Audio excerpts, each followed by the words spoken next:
No matter what you're planning on using your website for, chances are you're going to need some basic marketing tools so you can attract and build an audience. For example, you'll want to make sure your site's following search engine optimization, or SEO, best practices so search engines can crawl and index your website without any hiccups. You'll also want to make sure you have a way for people to join your email list directly from your website, because your email list will be one of the most valuable assets you have. To get started, let's install one of the most popular WordPress plugins for SEO. It's called Yoast SEO, and it's free, so you can find it in the WordPress plugin repository.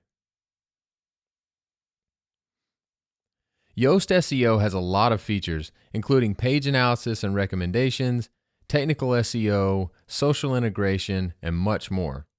We'll try to keep it simple for the sake of time, so we won't cover every feature in this video, but we'll cover a few of the main ones.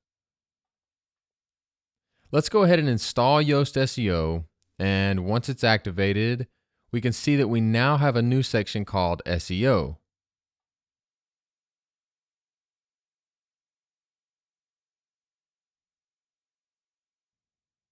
We'll start by hovering over SEO and clicking Social.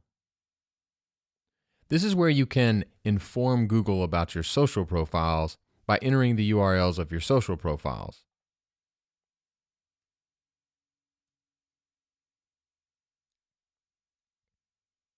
One of the factors Google uses to rank websites is called social signals, so this will help signal Google of your social interaction and give the credit to your website. Once you've done that, we're now going to click into Pages, and all the way on the right, we can see there's a new column titled SEO. Each page has a circle that indicates its SEO score, ranging from red to green.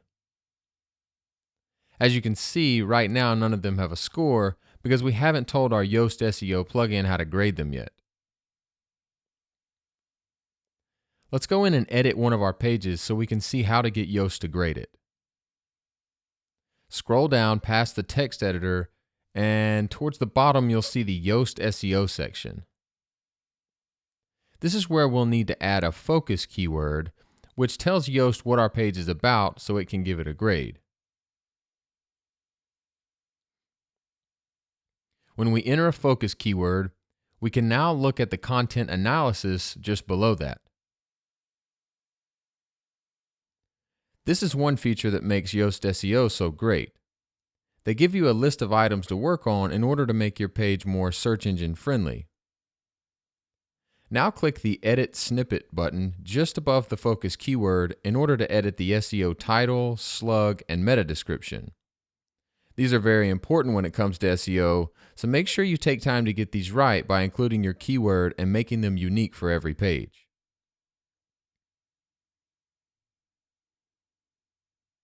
Let's look at one more thing here before we move on. If you scroll up a bit and look on the left-hand side, just under the Yoast SEO heading, you'll see three icons. Click the third icon down, the social icon, and you'll see Facebook and Twitter options. This is where you can manually change the title, description, and image displayed whenever someone posts a link to this page on Facebook or Twitter. This may not seem like a very useful feature at first glance, but having a good title, description, and image displayed on social media will really help increase social interaction, which search engines love. There are many other useful features in the Yoast SEO plugin, but we'll leave it at this for right now.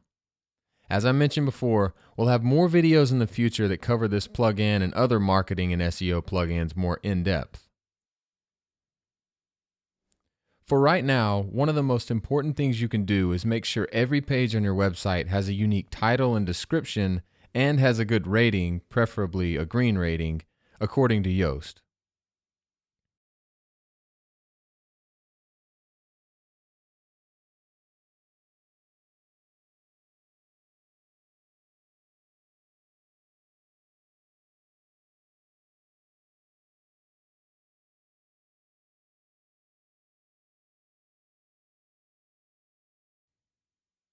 Speaking of Yoast, They also have a great plugin for Google Analytics called Google Analytics by Yoast.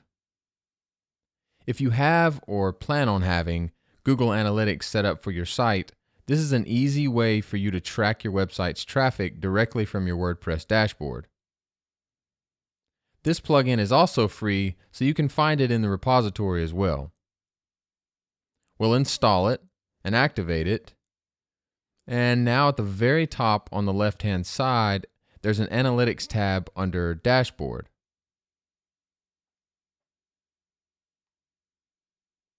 We'll click Analytics and then click the link that says Authenticate your Google Analytics profile here. Once you do that, you'll see another button that says Authenticate with your Google account. And once all that's done, you'll get a code that you need to copy and paste.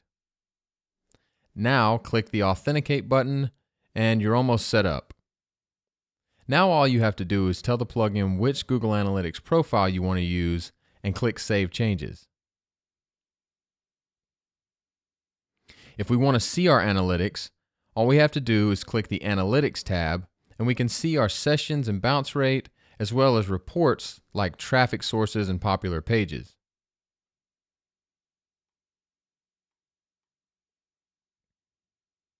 Alright, so now let's add one more quick plugin to our site. This one's called Simple Social Icons, and as you can probably guess, it's a social icons plugin. This plugin will enable us to add icons to our site that link to our social media pages. We'll install it and activate it, then go to our widgets, because that's where this plugin lives. I just happen to know that from experience. Then scroll down a bit and you should see a widget called Simple Social Icons. And we'll drag that into one of our widget areas.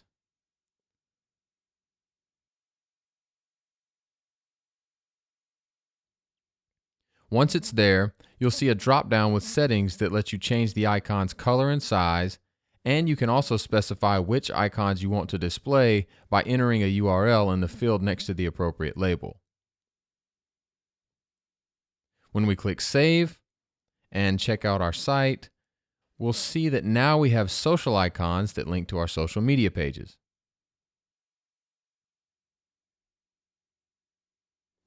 Okay, so now that we have our SEO, analytics, and social plugins installed, let's move on to one of the most important plugins you can have, a contact form plugin. We're going to use a well-known contact form plugin called Contact Form 7. There are a ton of contact form plugins out there for WordPress, so please feel free to look around and try a few different ones. I've just always had good experiences with Contact Form 7, and it's one of the most popular WordPress plugins ever, so that's the one we'll use in this video. Contact Form 7 is also free to use, so we'll go ahead and install it, then click Activate.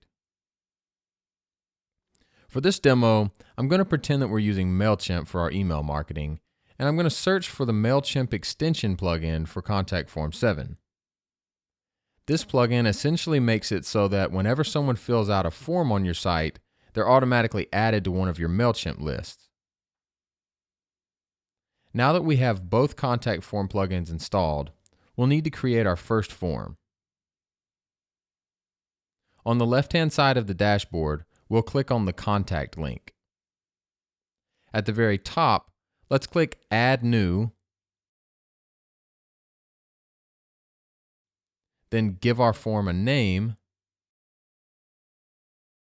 and click Save. You can add fields by clicking one of the buttons here, and you'll notice this plugin gives you a shortcode for each field you add. We won't worry about customizing forms too much in this video, so let's go ahead and link this form to our MailChimp account. Click the MailChimp tab from within the form editor, and you'll notice there are 4 fields we need to fill out. The first 2 are the name and email fields, where we'll copy and paste the shortcodes from the Form tab.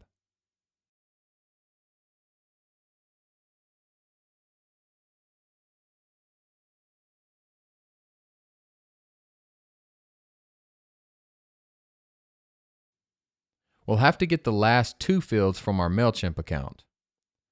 To do that, let's go ahead and log into our MailChimp account. Click on the username at the top and click Account.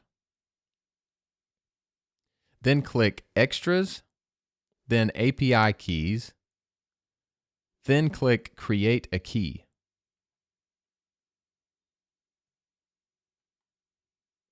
Now copy and paste this API key into our Contact Forms field.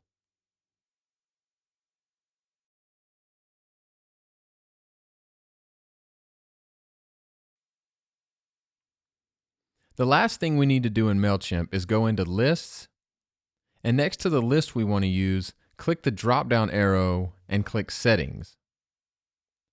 Now scroll all the way down and you'll see the list ID, which we'll copy and paste into the last field of our Contact Forms MailChimp extension. Now scroll down and click Save, and we're ready to put our form on our site. All that's left to do now is copy the shortcode for our new form, head into our Widgets section, add a text widget to one of our widget areas, and paste the form shortcode. Now click Save, and we should be able to see our new form live on our site. And if we try it out, we'll see that we're now added to MailChimp once we submit the form.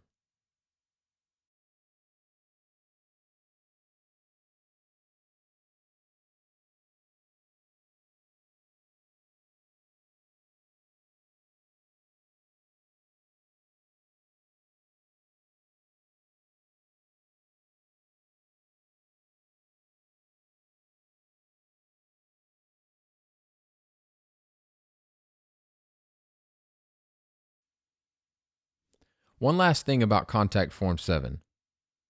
If you want people to be redirected to a thank you page after they submit a form, you'll have to go back in to edit your form and click the Additional Settings tab.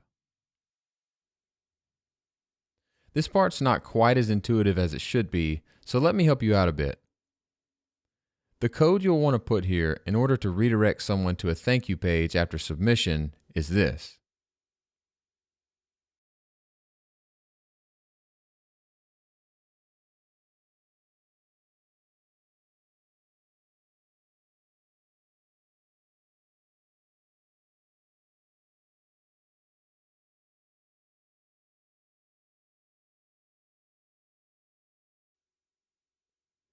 You can find this code by Googling Contact Form 7 Redirect After Submit.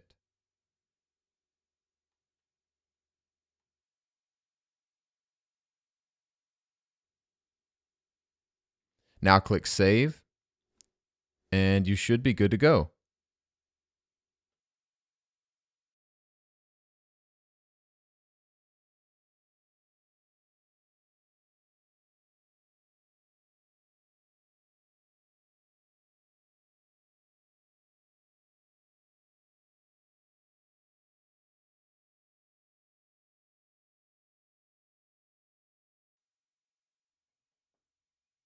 Well, we've covered a lot in this video, and there's still a bunch more to cover when it comes to marketing.